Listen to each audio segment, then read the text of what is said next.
Early life nostalgia. Engaged.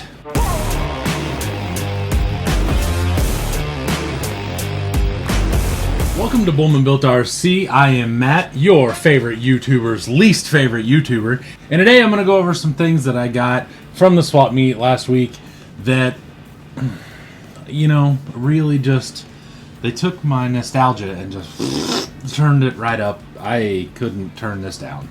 Here we go. We will start here. This is an ESP Cloudzilla 2. So ESP started making a chassis called the Cloudzilla. It was for the Clodbuster. I mean, it's pretty self-explanatory as far as all that goes. These things were popular, I was like in middle school, I think, like mid-90s. And I had seen them, and I saw guys out at a four-wheel drive jamboree, and they all had like modified Clodbusters, and they were super fast and super sick. Had like low turn motors on them and all this other stuff. And I wanted one so bad, but just couldn't. I mean, there was no way. I was doing good to get my parents to buy me a Stampede, and then I bought like a Rooster. And so the idea of them buying me a Clodbuster was 0 to 0 out of 100 to 0. Just not gonna happen. So when the chance came up to buy this thing, I wanted it, tried to tell myself no, went over to Mr. Kirby, was like, hey, that thing's super cool. We discussed everything, and I was like, I don't really want to pay anything for it. Like, you know, what you want and what it's probably worth, I'm just not in that ballpark. I don't want it that bad.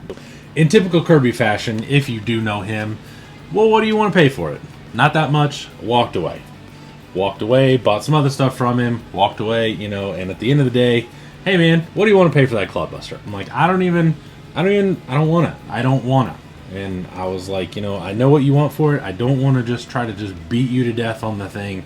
I don't want it.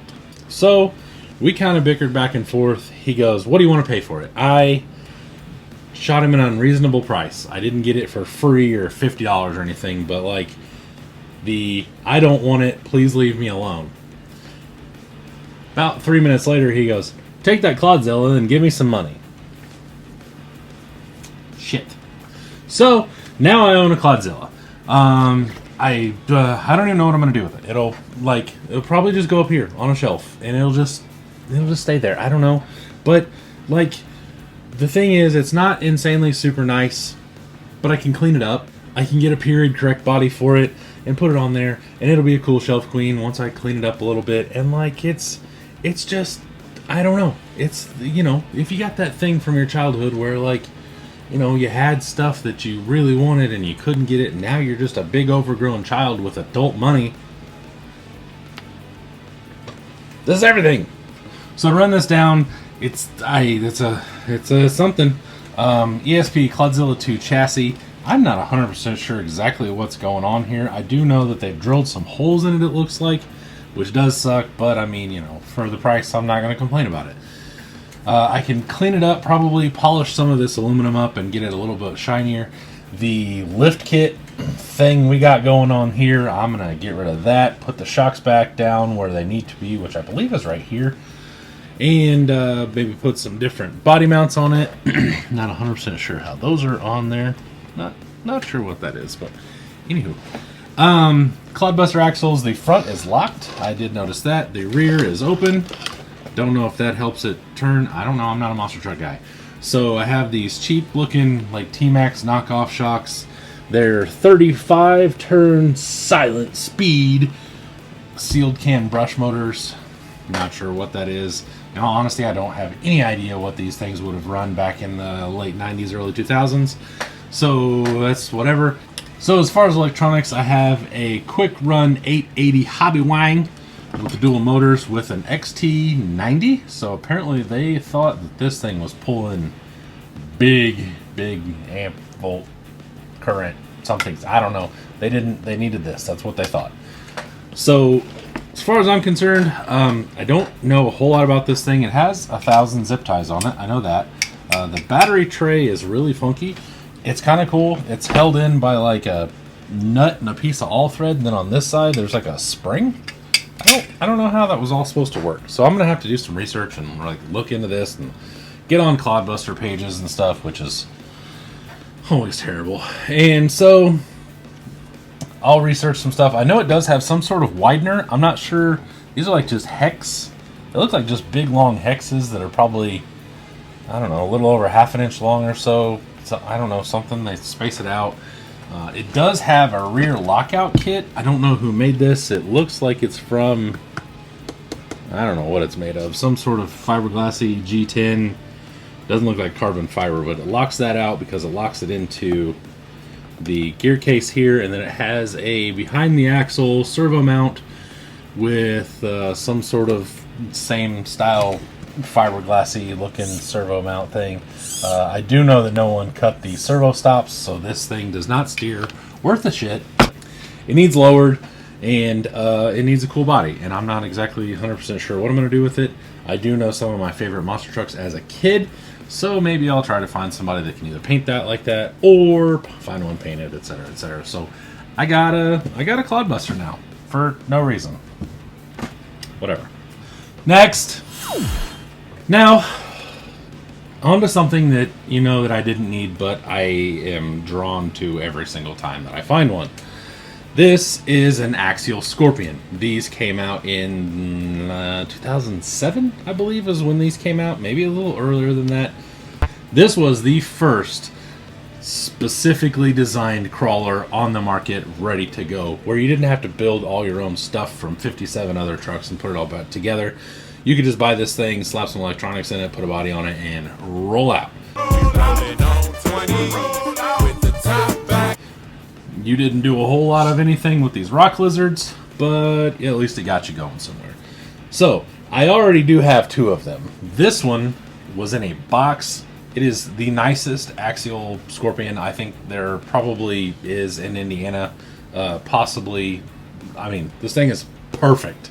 It has all the green stuff, is never run. It's never even had electronics in it. I got that thing super freaking stoked. I keep it in a box up here on a shelf with the original box. The box is meh, okay? This one over here does have some wear on it. It's got bent links and stuff, but they have been ground on and everything from the rocks and running and everything. But it's still clean enough, and it looks good for what it is. It's not a shelf queen by any means. This guy, on the other hand, is more like that thing. If you take this super cool body off, we'll get to those in a second. Take the super cool body off. We have a Hex Fly 2 to 3S LiPo crawler ESC. Someone was planning on running this. I am so glad that they didn't. Either they can't solder. Oh, no shade there. I can't solder either. Or I don't know what happened. However, I know that they have these Amazon knockoff garbage ass shocks on it, and they have scratched the shit out of the standoff here. They've also scratched the back one, which is what it is. I think I have some either over here or I have some in a box somewhere. I should be able to replace these. So these shocks are immediately going to go. And I'll probably put the shocks off of that one onto here because this is a much cleaner example, etc., etc.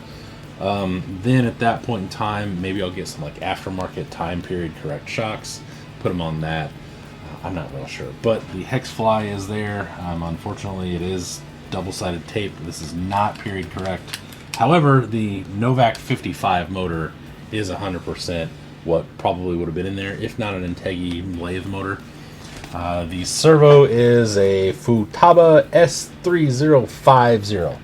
No idea what that is. If it wasn't there, I probably wouldn't stick anything in it, so maybe I'll just leave that. I know I used a lot of high-tech 645s, so maybe like a 5645 or something's what I should throw in there. I'm not sure. The tires are a little dry rotted. This front one here has a crack where it's been sitting on the thing forever.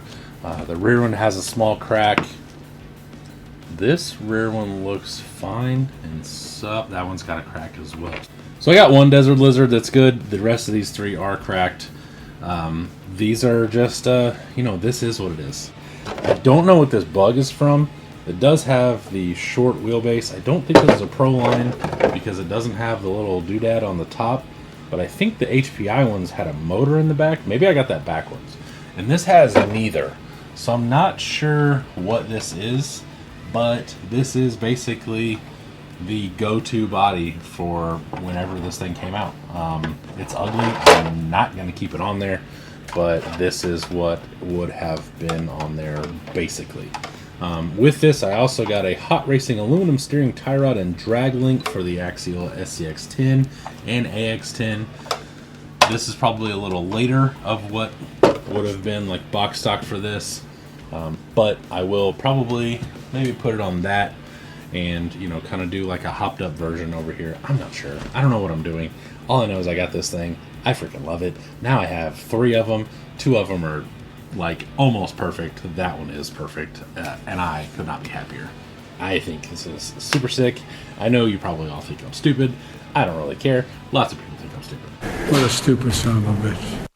So with all that being said, if you do have any new impact or super nice just parts laying around for these that have been in a box or whatever, and you want to get rid of them, please let me know. Hit me up on Facebook groups, or Instagram, Bullman Built RC across the board, and let me know if you have anything for these things, and I would be super happy to take them off your hands, as long as you don't think that they are made of gold, because these are still not very desirable yet. So anywho, that is all for the day. Stay tuned for the bloopers, and I will see you later.